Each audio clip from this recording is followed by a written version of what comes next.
নারায়ণগঞ্জের বন্দরে বিএনপির মনোনীত প্রার্থীর পক্ষে ব্যাপক গণসংযোগ এবং লিফলেট বিতরণ করেছেন মহানগর যুবদলের নেতাকর্মীরা। রবিবার বিকেলে বন্দর ইউনিয়নের বিভিন্ন ওয়ার্ডে ভোটারদের দাঁড়ে দাঁড়ে গিয়ে ধানের শীষ প্রতীকে ভোট প্রার্থনা করেন তারা।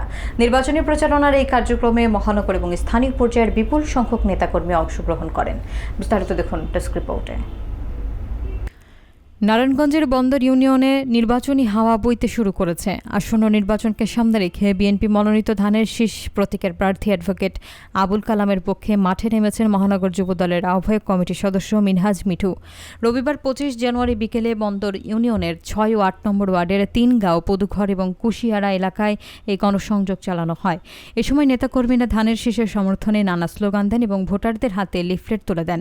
প্রচারণাকালে ভোটারদের জানানো হয় আগামী 12 তারিখ ধানের শীষ প্রতীককে ভোট দিয়ে যেন তারা গণতান্ত্রিক ধারাকে শক্তিশালী করেন।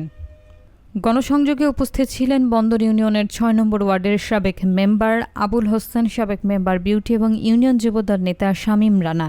এছাড়াও নাদিম মিয়া, দেলোয়ার, শাহাবুদ্দিন এবং আরিফ সহ স্থানীয় যুবদলের নেতাকর্মীরা কর্মসূচিতে অংশ নেন। বন্দর থানা যুবদলের মহসিন, মোতাহার, ইমরান হোসেন এবং স্বেচ্ছাসেবক দলনেতা পিয়াল সহ বিএনপি এবং অঙ্গ সংগঠনের বিভিন্ন পর্যায়ে নেতৃবৃন্দের প্রচারণায় সংহতি প্রকাশ করেন।